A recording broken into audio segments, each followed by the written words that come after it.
Meskipun tak ku mengerti apa yang ku alami, namun ku yakin Tuhan punya rancangan terbaik.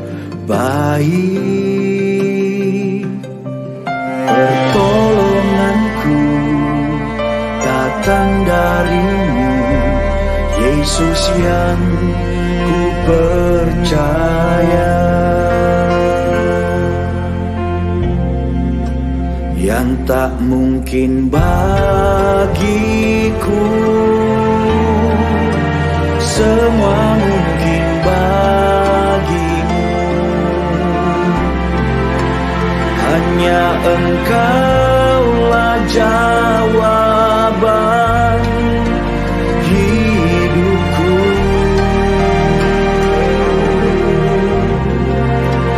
Yang tak pernah ku lihat dan tak pernah ku pikirkan, itu yang Kau sediakan bagiku.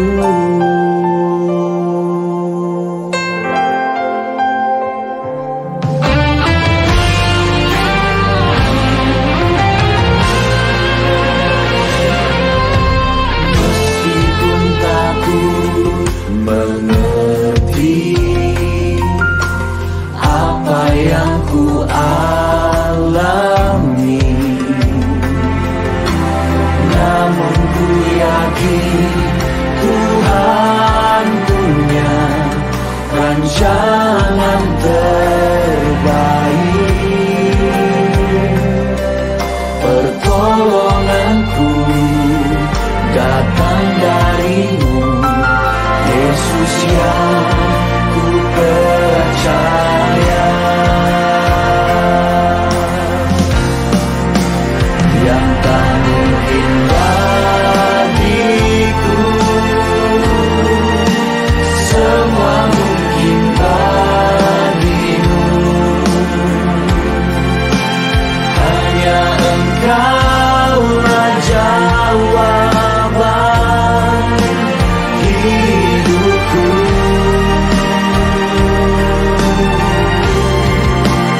Yang tak pernah ku lihat dan tak pernah ku pikirkan,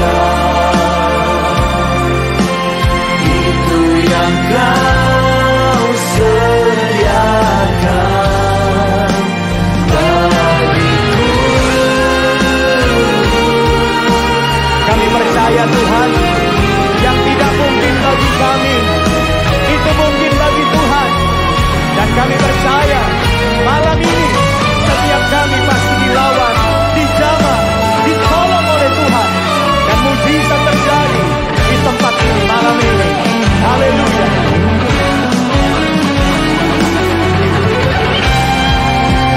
Yang tak mungkin bagiku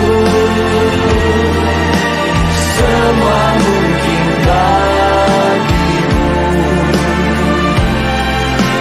Hanya Engkaulah jawaban hidupku.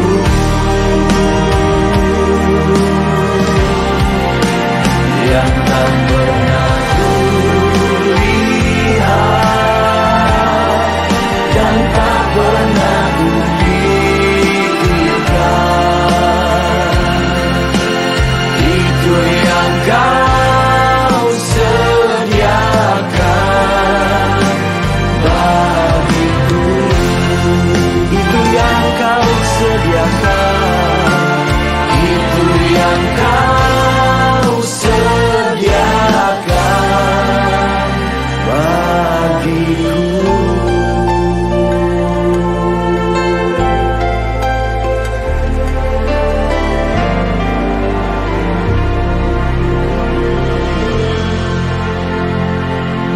Ya, mari kita berikan kemuliaan yang paling meriah bagi Tuhan. Haleluya. Satu nama yang berkuasa, yaitu nama Tuhan Yesus Kristus. Amin, amin. Silahkan duduk. Saudara mau berdiri juga boleh. Boleh kasih tepuk tangan buat worship leader, singers, dan para musicians. Shalom saudara-saudara. Apa kabar semuanya? Semua masih baca Alkitab? Amin. Masih percaya Yesus? Amin ya. Kebaktian siang hari ini luar biasa because saya ditemenin sama my wife ya. Dia duduk di depan. Ingrid boleh dada-dada aja. Nah itu dia ya. Oke. Kita langsung lihat Alkitab kita bersama dalam kitab Ibrani pasalnya yang ke-8. Saya berusaha jam 4 sudah selesai. Gak ada yang amin jadi jam 3 selesai. Telat aminnya.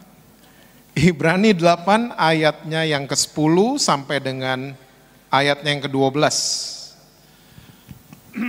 Ibrani 8 ayat 10 sampai dengan ayat yang ke-12. Alkitab catat begini.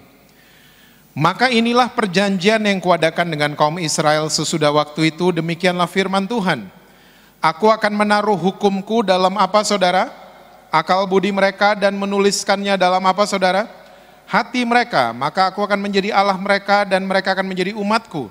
Dan mereka tidak akan mengajar lagi sesama warganya atau sesama saudaranya dengan mengatakan, kenallah Tuhan, sebab mereka semua besar kecil akan mengenal aku. Sebab aku akan menaruh apa saudara?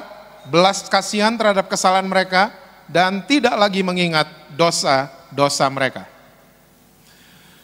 Saudara, kalau kita mau berkata jujur sebagai orang-orang Kristen, seringkali Alkitab yang ada di tangan saudara dan saya membuat kita bingung. Kalau kita mau berkata jujur. Kenapa? Karena begini. Di dalam Alkitab saudara dan saya ada dua perjanjian. Lama dan yang baru. Dan seringkali dua perjanjian ini mengatakan dua hal yang berbeda. Contoh. Di perjanjian lama Tuhan merestui balas-balasan, bunuh-bunuhan dan perang-perangan. Betul apa betul? Alkitab kita sama kan? Di perjanjian baru yang Yesus suruh saudara dan saya, katanya kita harus ngampunin orang lain dan berbuat baik untuk orang-orang yang aniaya kita. Lalu kita mulai bingung, Tuhan ikutin yang mana nih? Kayaknya ngebales suami jauh lebih enak daripada harus ampuni dia. Toh Tuhan catat kok di perjanjian lama. Ya, Tuhan ikutin yang mana nih? Kayaknya ngebales istri jauh lebih enak daripada harus terus berbuat baik sama dia. Dan saya percaya semua saudara yang hadir pada siang hari ini sudah pada tahu bahwa di perjanjian lama Tuhan merilis sebuah hukum, namanya hukum Taurat. Ditulisnya di atas 2 loh batu, ada 10 peraturan, don't do this, don't do that. Nah ternyata ayat-ayat yang baru saja kita baca, ternyata ada hukum yang baru, yang ditulisnya bukan di atas batu lagi, tapi di dalam akal budi dan di dalam hati setiap saudara dan saya. Lalu kita mulai bingung lagi, we got confused. Nah saudara, karena waktu siang hari ini saya harus yakinkan saudara, percayalah, semenjak Yesus mati di atas kayu salib, Yesus membatalkan hukum Taurat dengan segala perintah dan ketentuannya. Lumayan yang amin satu. Kita mundur ke Ibrani 7 dulu karena mata saudara mulai sadis lihat saya. Ibrani 7 ayat 18 dan 19. Ibrani 7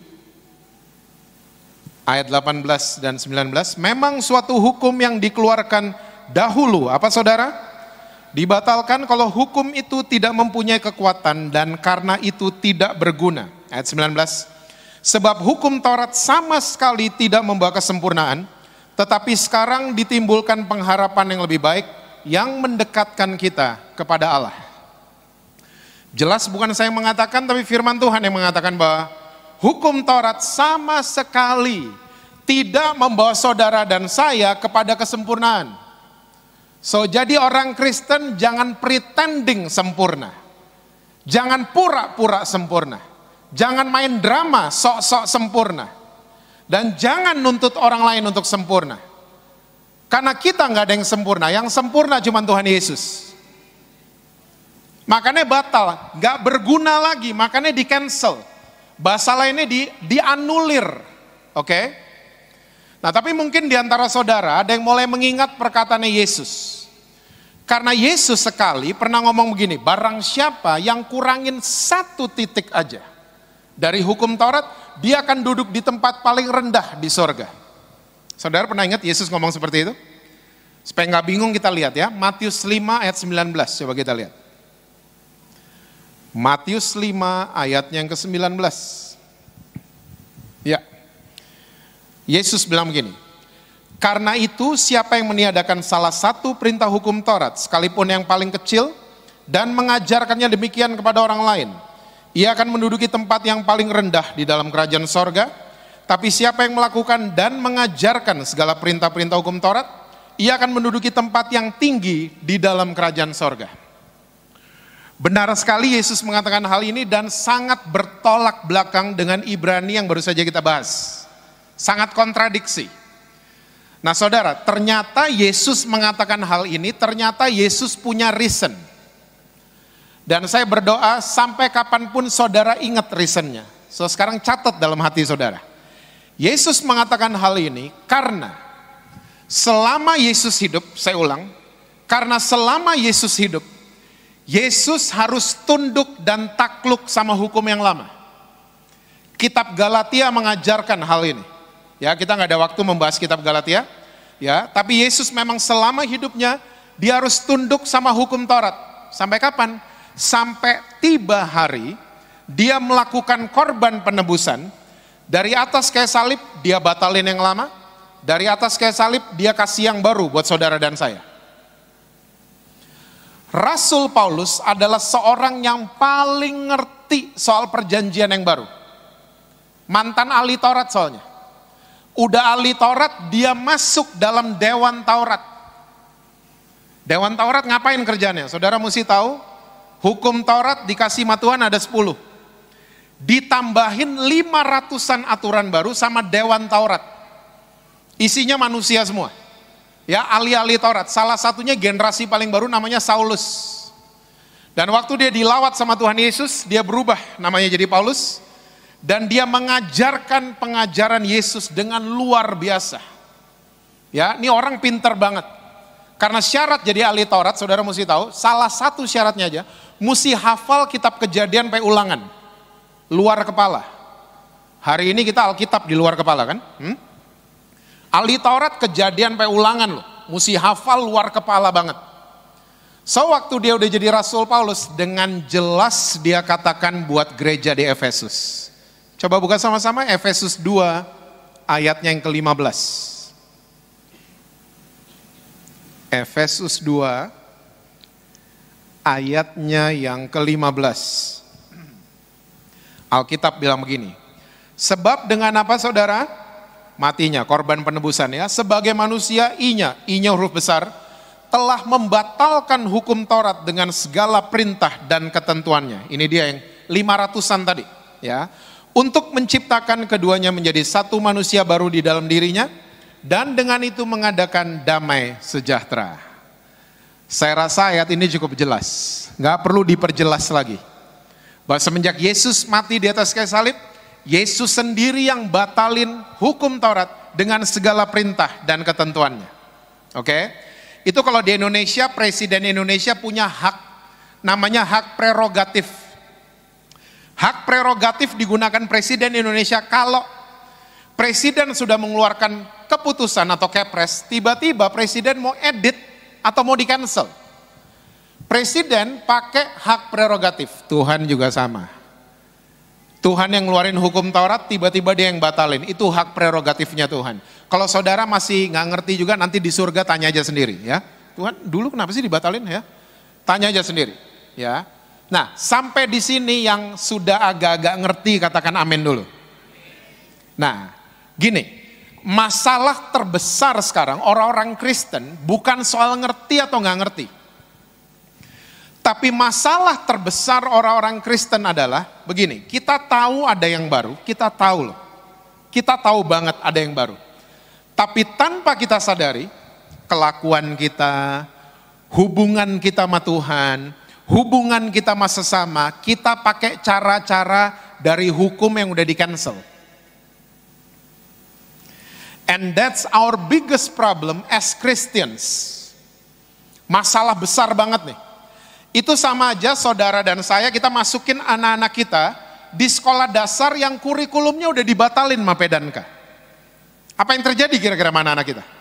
Nggak maju-maju, nggak ada pengalaman baru, di situ-situ aja terus. Nah, siang hari ini kita harus mulai ngecek loh. Kalau kekristenan kita udah cukup lama, tapi kayaknya di situ-situ aja terus, jangan-jangan saya hidup di kurikulum yang udah dibatalin. Saya hidup di hukum yang udah di-cancel. Itu sama aja saudara, saya tawarin semua, tiap saudara ini saya tawarin TV paling baru full HD. Hah? Saya tawarin saudara, saudara mau nggak ini gratis dari Jesse Lantang? Saudara nolak. Nggak mau pak, kaget dong saya. Loh ini gratis, paling baru. Nggak mau pak. Loh kenapa? Saya masih ada TV black and white di rumah. Itu sama aja kayak begitu. Tahu ada yang baru, tapi tanpa kita sadari, kita lebih senang hidup di hukum yang udah di-cancel. Nah, 22 tahun saya belajar, saya menemukan ada 3 alasan. Kenapa banyak orang Kristen lebih senang hidup di hukum yang batal. Yang pertama, hukum Taurat menjanjikan keuntungan jasmani buat para pembacanya.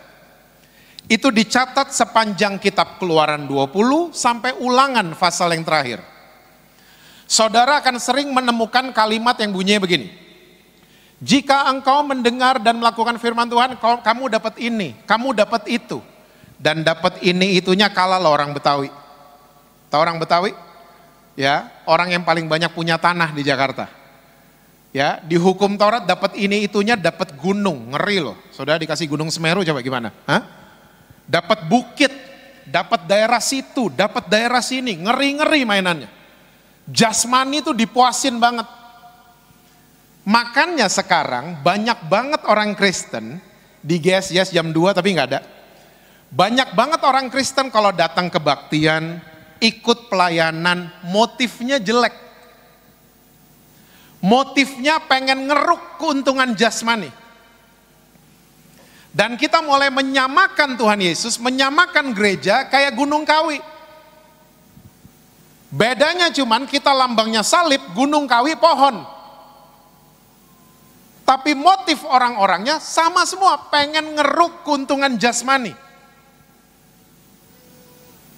Dan hubungan kita sama Tuhan jadi hubungan perdagangan. Ya, kalau untung saya datang Pak. Kalau untung saya komitmen Pak. Kalau untung saya akan memberi lebih banyak. Tapi kalau rugi, tunggu dulu ya Pak. Belum bener nih. Kita jadi begitu. Yesus di perjanjian baru pernah menjanjikan keuntungan jasmani. Yang Yesus janjikan buat saudara dan saya, ya, carilah dahulu kerajaan sorga dan kebenarannya, maka semua akan ditambahkan buat kamu. Ternyata yang dijanjikan sama Yesus adalah keuntungan rohani, bukan jasmani. Dan saya percaya kalau rohani kita untung, jasmani akan mengikuti. Maka semua akan ditambahkan, gitu kan? Jangan dibolak-balik, jangan. Hah? Dan ingat, tambahan itu bahasa lainnya bonus. Ya, tambahan bahasa lain. Bonus itu begini, beli laptop dapat muk. Beli mobil dapat payung. Payung itu bonus, muk itu bonus. Yang dibawa ke bengkel mobilnya, bukan payungnya. Tapi sadly speaking, banyak banget orang Kristen fokusnya sama bonus. Waktu udah lihat bonus, jangan dirubah fokusnya. Apapun bonusnya, tetaplah kejar keuntungan rohani. Amin, saudara-saudara. Ini yang pertama. Yang kedua, kenapa banyak orang lebih senang hidup di hukum yang sudah di-cancel? Hukum Taurat punya matematika sangat-sangat linear. Saudara tahu linear? Linear itu ilmu pasti. 2 tambah 2, 4. Yang jawab 3,9 gak lulus. Karena dia ilmu pasti. Ya, tanggal ulang tahun kita itu ilmu pasti. Tanggal ulang tahun kita kalau di SIM, KTP, paspor beda-beda, masalah kita kemana-mana. Dan matematikanya hukum Taurat itu linear banget, pasti banget. Baik disayang Tuhan, jahat dihukum sama Tuhan. That's it. Udah pasti kayak begitu. Makanya sekarang banyak banget orang Kristen ngerasa begini.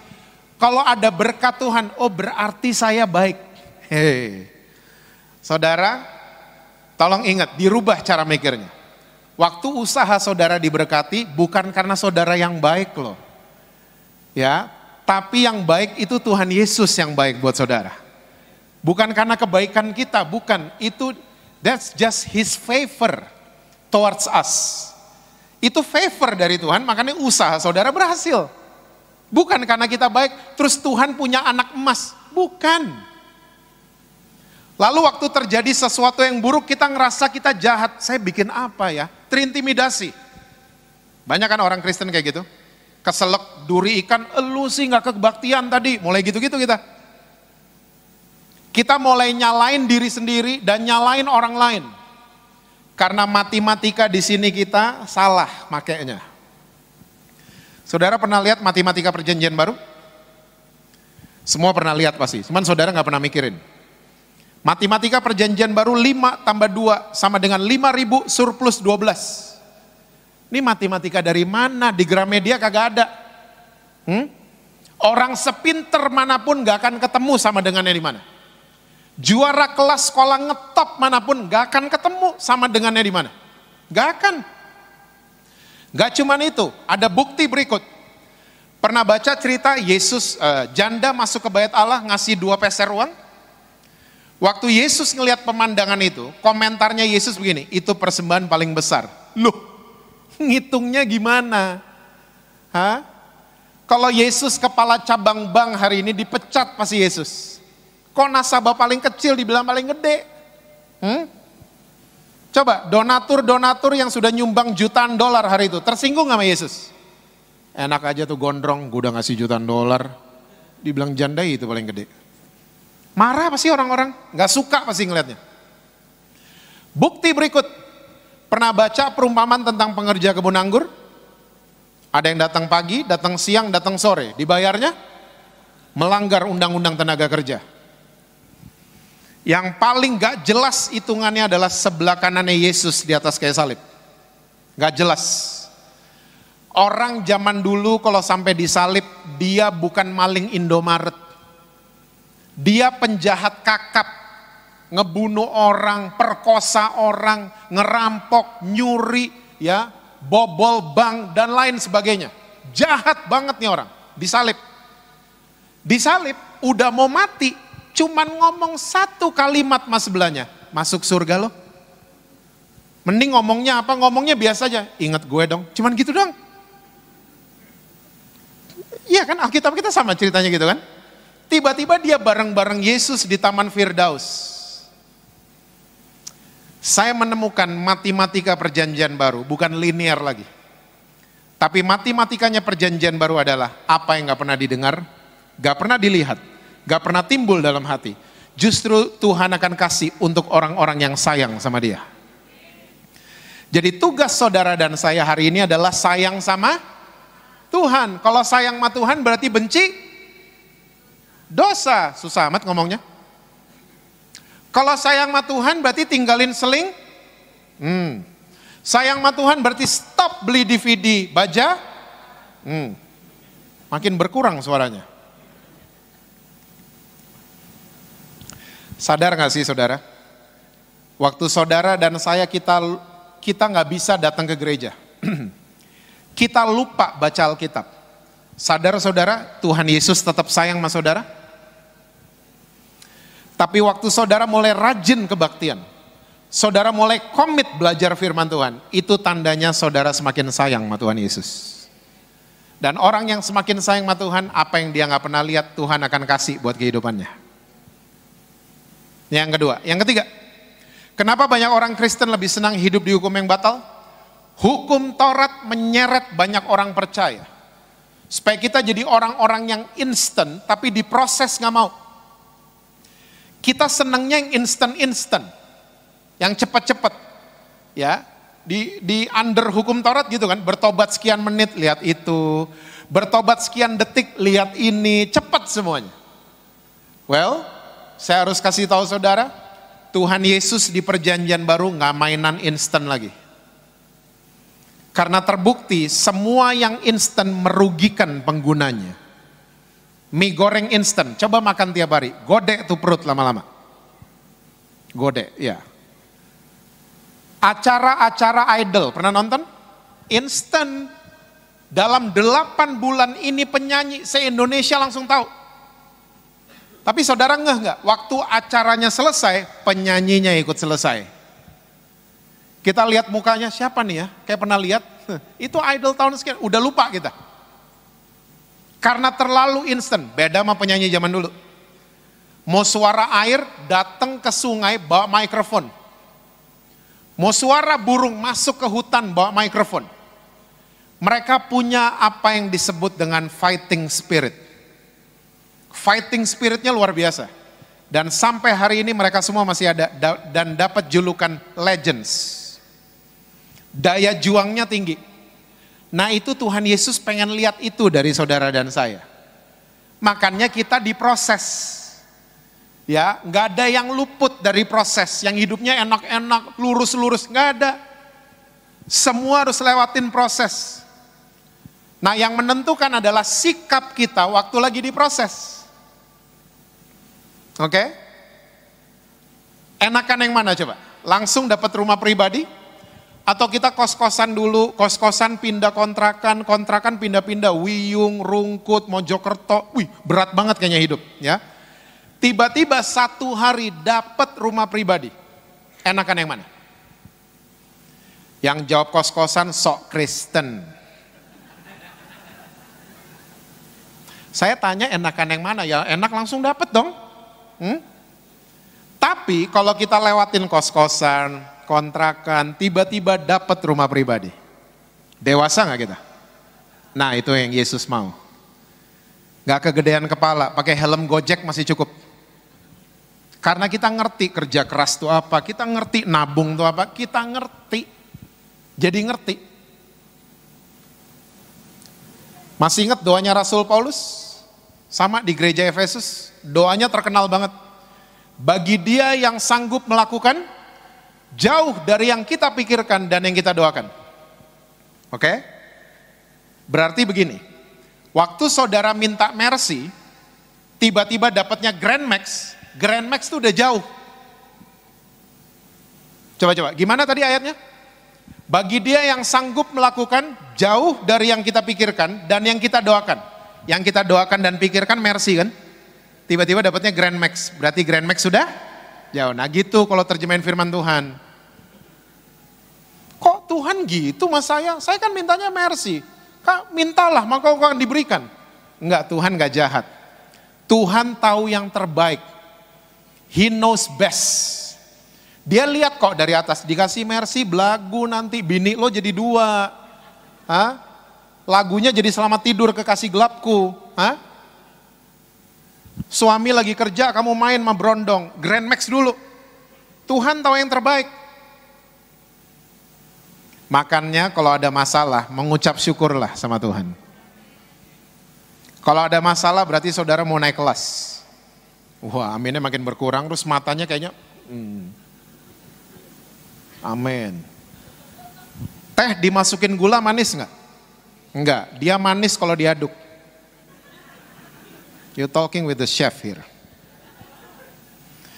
Kalau nggak diaduk, gulanya ngendep di bawah. Ya, itu teh mesti diguncang baru dia manis. Kalau hidup saudara dan saya Tuhan izinkan ada goncangan, bukan Tuhan jahat. Tuhan hanya mau mempermanis hidup saudara dari sebelumnya dan dari sebelumnya. Ini nggak disuruh ngomong amin, ngomong sendiri, jauh lebih bagus. Saudara, itulah 3 alasan kenapa banyak orang Kristen lebih senang hidup di hukum yang batal. Sekarang, saya jadi teringat sama sebuah kasus yang cukup terkenal. Ya, kasus ini terkenal banget. Wanita yang tertangkap basah berzinah, ada di Yohanes 8, gak usah dibuka. Ya, yang saya heran gini, kok ceweknya doang yang ditangkap? Karena setahu saya perzinahan di Jakarta 2 orang, di Surabaya? Oh 2, sama ya, oke. Di Alkitab cuman wanitanya doang, lakinya kemana? Dan yang nangkep wanita ini adalah orang-orang Farisi dan ahli-ahli Taurat. Bayangan saya, mungkin lakinya is one of them. Jadi dilindungi sama teman, sini. Pergi aja loh, pergi. Ngekos saya di luar negeri. Ya. Mungkin dilindungi sama teman. Cerita apa tuh ya? Saya lupa ada cerita itu. Ya. Nah, menurut hukum Musa, kalau ada orang ketangkep basah, nggak berzina aja loh, membunuh, mencuri, dia nggak perlu pengadilan. Langsung apa saudara? Hukum mati di TKP. Paling sering dilemparin batu. Robek-robek mukanya, ngeri banget. Tapi sebelum dihukum mati, ini ahli Taurat sama orang Farisi, mereka ngelihat ada Yesus nggak jauh dari TKP. Diseret ke dekat Yesus. Ya, wanita ini pokoknya udah dipermalukan setengah mati lah. Sampai depan Yesus mereka mulai demonstrasi. Menurut hukum Musa, wanita ini harus dirajam karena ketangkep basah berzina. Saudara ingat Yesus ngapain? Yesus nunduk, tiba-tiba dia tulis-tulis. Banyak orang bertanya, apa sih yang dia tulis? Banyak yang menjawab gini, yang ditulis nama demonstran. Loh, bisa nunduk seminggu dia loh. Hah? Tega amat. Well, ternyata Yesus nunduk dan tulis-tulis, ternyata Yesus ngasih kode kepada demonstran. Ingat ini baik-baik. Yesus kirim bahasa isyarat ke para demonstran. Karena lantainya halaman bait Allah ini terjadi di halaman bait Allah. Lantainya bait Allah, halamannya bait Allah itu bukan tanah kayak lapangan sepak bola, bukan. Tapi lantai halaman bait Allah adalah cobblestone. Itu batu itu. Ya, batu. Jadi ternyata Yesus lagi kirim bahasa isyarat. Apa isyaratnya? Isyaratnya begini. You wanna talk about the law? Mau bicara soal hukum? Well, I am the law. Saya yang tulis itu hukum di atas batu yang kalian pelajari. Itu kodenya. Abis dia begitu, dia berdiri dan dia jelas ngomong. Yang gak pernah bikin dosa, lemparin dia duluan pakai batu. Diem demonstran. Mereka mulai pergi satu persatu. Ya, mereka diem gak pakai water cannon dan gas air mata loh. Cuman diomongin gitu, diem. Pergi satu persatu mulai dari yang tertua. Abis tinggal berdua dengan Yesus. Saya mulai membayangkan, pergi semua nih. Wanita ini bukan lega. Tapi wanita ini semakin takut. Kenapa? Karena dia pasti di benaknya begini. Kalau ada orang yang punya hak untuk hukum mati saya, pasti ini dia orangnya. Karena yang lain pergi, dia enggak. Betul dong? Dia stay. Tiba-tiba Yesus kasih dua pertanyaan yang orang Jakarta bilang nadanya basa-basi banget. Ingat kan pertanyaan pertama? Bu, pada kemana mereka? Lo jelas sudah pada pergi kok. Orang basa-basi gitu kan. Tidakkah mereka menghukum kamu? Lo jelas masih hidup kok. Tapi ternyata dua basa-basinya Yesus. Yesus pengen kasih rasa aman buat wanita itu. Karena ini situasi lagi tegang. Dan wanita ini semakin takut, kelihatan. Ya. Kebutuhan kaum wanita dari dulu sampai kapanpun adalah kebutuhan akan rasa aman. Amin suami-suami? Nggak ngerti ya? Kita mesti ngopi kayaknya ya. Men's talk. Kaum wanita gitu, bapak-bapak. Kalau kita telepon, mah gaji udah masuk ya. Oh thank you ya Pak, tenang langsung. Nanti mau masak apa? Langsung gitu. Ini bukti bahwa mereka butuh rasa aman. Makanya Yesus kasih dia rasa aman dulu. Baru Yesus ngomong yang real. Yesus ngomong gini, aku juga tidak hukum kamu. Pulanglah dan jangan bikin dosa lagi. Kok dilepas? Orang yang isi kepalanya 2 tambah 2 4 gak terima pasti lihat scene itu, lihat pemandangan itu. Kok dilepas? Dihukum dong, biar kapok. Dihukum dulu dong. Tapi coba saya ingin mengajak saudara, lihatlah dari angle wanita itu. Seorang yang sadar diri, dirinya seharusnya mati. Tapi tiba-tiba dilepas gitu aja. Gak perlu bayar, gratis, gak ada komisi-komisian. Gratis, dilepas sih suruh pulang. Saya yakin wanita ini sampai di rumah pikirannya bukan peristiwa di hotel barusan. Tapi sampai di rumah pikirannya berubah. Klik, siapa sih rambut panjang barusan? Saya akan percaya sama dia, saya akan ikutin dia mati-matian. Dia lepasin saya hidup-hidup. Nah saudara, inilah hukum yang dikerjakan Yesus dari atas kayu salib. Yang namanya hukum kasih karunia. Saudara gak lupa kan, kita seharusnya udah mati loh. Tapi masih ada napas di hidung hari ini. Masih bisa kebaktian di GSJS jam 2 siang. Masih bisa makan, pencernaan lancar. Tidur nyenyak, usaha lancar, karir masih lancar. Anak-anak tumbuh sehat, bahagia. Itu semua karena kasih karunia dari Tuhan. It's all by His grace. Pertanyaannya, yang mau disombongin tuh apa? Mau nyombong gimana coba kita? Semua yang kita dapetin bukan karena kebaikan kita. Semua yang kita dapatkan karena Tuhan Yesus baik. Nah makanya saya ingin mengajak saudara-saudara di kebaktian jam 2 ini. Mulai stop jadi ahli Taurat. Jadilah ahli kasih karunia. Stop nunjuk-nunjuk keluarga saudara. Kalau ada yang masih belum mau datang kebaktian, jangan ditunjuk-tunjuk. Mulai showing love. Dirangkul. Ajakin ngopi. Itu dong. Gereja panggilan tertinggi bukan menyelenggarakan kebaktian dan KKR. Tapi panggilan tertinggi orang Kristen adalah menyelenggarakan kasih karunia. Yesus sudah pesan kan, seluruh dunia tahu kamu adalah anak-anakku. Kalau kalian saling mengasihi. Mahatma Gandhi pernah ngomong begini, ini fans beratnya Yesus tapi dia kecewa sama orang Kristen. Dia pernah ngomong gini, kalau seluruh dunia harus mata ganti mata dan gigi ganti gigi, maka seluruh dunia akan buta dan ompong. Betul sekali. Makanya kalau saudara lagi sakit hati datang ke kebaktian jam 2, lepaskan kasih karunia. Lepaskan pengampunan. Cara balas dendam terbaik di dunia adalah melepaskan pengampunan.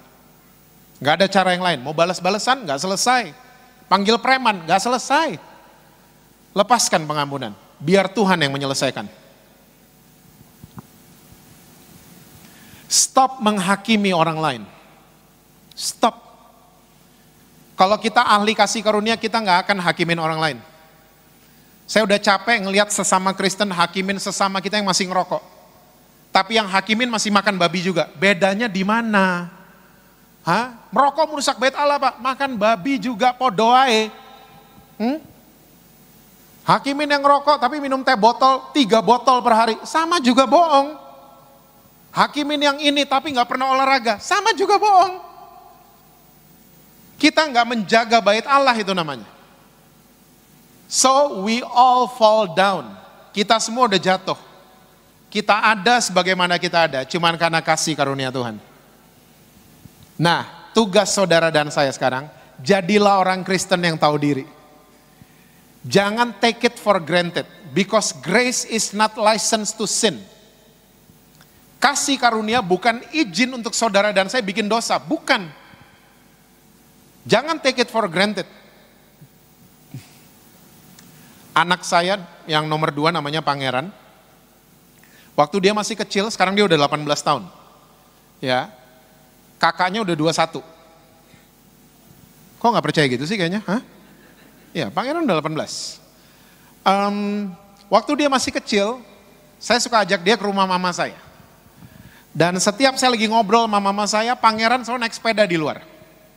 Nah, satu hari Minggu itu, dia lagi naik sepeda, tiba-tiba dia teriak dari luar, "Daddy!" Ada echo tuh kayak di belakang. Nada teriaknya bukan ngajakin main. Nada teriaknya minta tolong. Saya langsung keluar. Lari keluar, sampai di luar ternyata Pangeran, sepedanya itu ban depannya di kirinya got, ban belakangnya di kanannya got. Dan kalau dia lepas tangannya, Pangeran akan jatuh ke dalam got. Gotnya bukan air, batu-batu. Dan waktu dia lihat saya, dia cuma memelas bilang gini, "Dad," gitu doang. Menurut saudara saya ngapain? Tolong, yakin banget ya, tolong. Kok sering gak yakin kalau Bapak di surga bisa tolong? Tolong ya. Saya gak mungkin gini kan, "Pangeran tunggu dulu, Daddy mau telepon guru kamu dulu." "Dad tolong, Dad tunggu dulu." "Bu, Pangeran minggu kemarin ada yang nggak bikin PR nggak? Oh ada Pak, bahasa Inggris dia nggak bikin. Oh oke Bu, terima kasih banyak infonya. Pangeran, kamu naik sendiri ya. Kenapa Det? Kamu nggak bikin PR soalnya. Saya gitu. Waktu lihat dia memelas manggil saya, semua nilai raportnya hilang di kepala saya. Semua piring yang dipecahin dia hilang di kepala saya. Semua nakal-nakalnya dia sama kakaknya hilang di kepala saya. Saya lari ke situ, pangeran saya angkat, dia selamat, sepedanya yang masuk ke got. Dia selamat. Minggu depan kita balik ke rumah mama, pangeran naik sepeda lagi. Tahu apa yang dia buat? Dia jauh-jauh dari got itu. He know he got saved. Kalau pangeran yang anak kecil bisa tahu diri, seharusnya kita yang dewasa lebih tahu diri sama Tuhan. Kalau udah diselamatin, jangan, kalau udah diampunin, jangan ulang salah yang sama. Kalau kita ngulangin salah yang sama, itu namanya doyan. Bukan kebetulan, bukan gak sengaja, doyan udah. Well, karena kita harus sudahi, saya akan memberikan saudara dessert sebagai penutup. Dessert ya, enak nih dessertnya. Saudara dan saya harus menerima kasih karunia sebagai hukum. Oke? Karena banyak orang hari ini suka ngajarin kasih karunia ngawur. Ya. Hukum di dalamnya ada dua kacamata, de jure sama de facto. Hukum. De jure ini bahasa sederhana banget. De jure pengakuan, de facto artinya fakta. Makanya ada negara punya masalah hukum. Ya. Secara pengakuan mereka diakui, mereka negara kok, mereka negara. Tapi secara de facto mereka tinggal di atas tanah negara orang lain. Makanya mereka punya masalah hukum. Oke? Nah, kita harus menerima kasih karunia sebagai hukum, kasih karunia. Siapa vokalis kita? The soloist singer? Who's your name? Eliezer, oke. Boleh pinjam namamu? Pinjam ya. Misalnya Eliezer punya utang 3T. Yang minjemin 3T bebanin dia bunga. Lalu gajinya Eliezer tiap bulan 25 juta. Saya mau tanya sama saudara. Sampai Eliezer meninggal, utangnya lunas gak? Dia bangkit lagi, bangkit 3 kali. Utangnya lunas juga gak? Lebay banget gue ini ya. Nggak tahan soalnya bunganya. Akhirnya Eliezer depresi. Dia stres duduk di CW Mall Surabaya. Ya, duduk di Domi Deli. Duduk lagi stres, tiba-tiba teman baiknya lewat, namanya Jesse Lantang. El, apa kabar lo? Gitu. Lalu dia bilang gini, Jess, gue lagi stres. Kenapa? Utang gue 3T plus bunga. Hah, kaget teman baiknya. How come? Saya langsung duduk. Coba tell me, ceritain. Dia mulai cerita. Dia cerita dari A sampai Z. Abis dia cerita, hati saya tergerak oleh belas kasihan. Saya langsung bilang gini, El, WhatsAppin nomor rekening lo. Dia WhatsAppin, saya langsung M-banking. Bukan bunganya tok loh. Bukan setengahnya. Tapi semuanya 3T plus bunga. M-banking, beleduk handphonenya. Buem. Tapi sebelum beleduk saya sempat lihat ada tulisan M-transfer berhasil. Baru dia berasap. Kebanyakan nonton film gue nih. Saya mau tanya sama saudara. Utangnya Eliezer udah beres apa belum? Udah, kok berubah? Sudah, belum. Jawaban yang benar adalah tergantung lihat dari mana. Secara de jure, udah punya duit belum? Udah dong, M-transfer berhasil. Udah punya duit. Tapi secara de facto, Eliezer hari Senin besok mesti ke bank and do the transfer. Baru lengkaplah sudah rencana penyelamatan dari his good friend. Kekristenan juga sama, kasih karunia terimalah sebagai hukum. Karena banyak orang Kristen hari ini ngajarin atau terima kasih karunia cuman setengah, de jure doang. Tuhan sayang sama pendosa, betul. Tuhan sayang sama orang gay, betul. Semua saya setuju. Tuhan sayang sama yang lagi Buffalo Gathering, betul. Tahu Buffalo Gathering? Kumpul kebo, nah itu bahasa Indonesianya. Ya. Salah banget kayaknya ya. Tuhan sayang sama pendosa, betul. Tapi de jure. Ya, saudara tahu di Jakarta ayat favorit pendosa yang aji mumpung makasih karunia, ayat favorit mereka gini, kita dikuduskan sekali untuk selama-lamanya. Jadi saya tetap begini gak apa-apa, udah selama-lamanya saya dikudusin.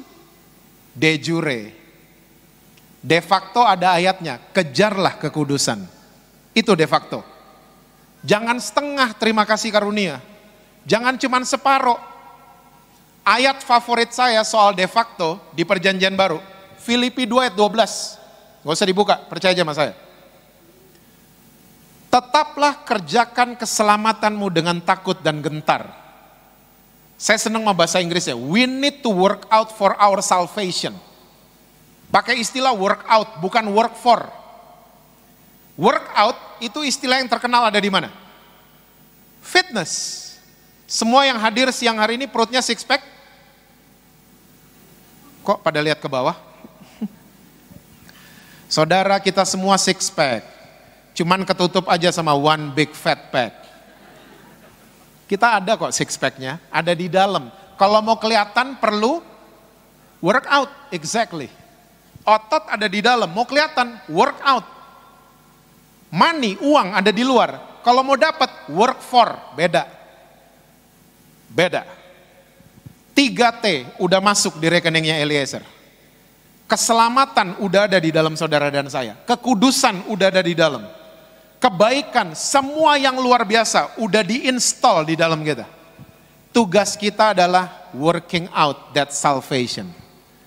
Kerjakan itu keselamatan dengan takut dan gentar. Itu de facto. So jangan pernah menyalahgunakan kasih karunia. Saya percaya waktu saudara menerima kasih karunia sebagai hukum. Apa yang saudara gak pernah lihat, apa yang saudara gak pernah dengar, gak pernah ada di Google sebelumnya, gak pernah ada di YouTube sebelumnya. Justru Tuhan akan kerjakan itu buat saudara-saudara semua. Tuhan berkati saudara-saudara semua, selalu sukses dengan apapun yang saudara kerjakan, harmonis di rumah, dan rekening BCA selalu penuh buat saudara.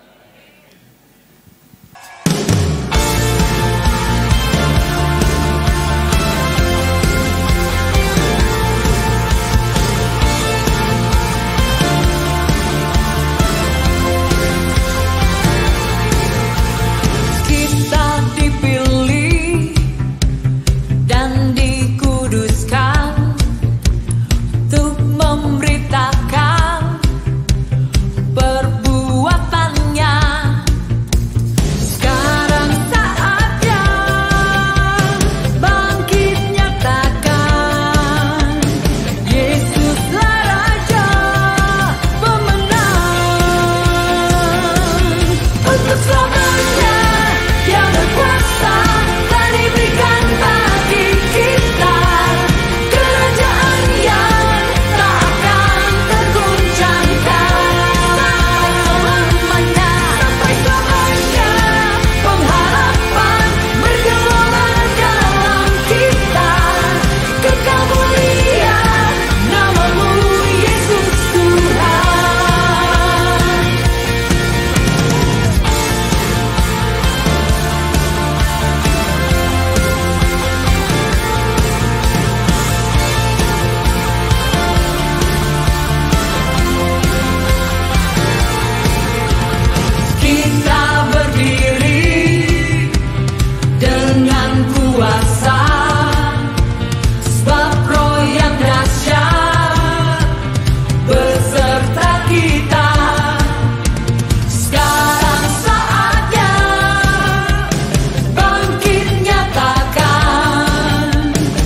menerima kasih karunia dan damai sejahtera Tuhan Yesus Kristus.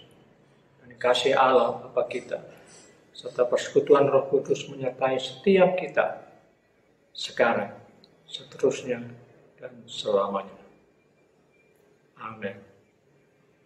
Shalom, GBI Alpha Omega telah melakukan ibadah secara online. Kami mengajak jemaat yang rindu untuk menabur bagi pekerjaan Tuhan di GBI Alpha Omega dapat memberikan persembahan dan persepuluhan secara online melalui rekening BCA 014-323-7777 atas nama PT Graha Alpha Omega. Sertakan keterangan persembahan bila diperlukan. Mari memberi dengan penuh sukacita dan ucapan syukur. Saya berdoa dan percaya Jemaat Alpha Omega sanggup melalui masa yang sulit ini, dipulihkan dan diberkati Tuhan. Tetaplah bersama GBI Alpha Omega, ikutilah ibadah online selanjutnya, terus bertumbuh dalam anugerah dan kebenaran. Jesus Christ bless you.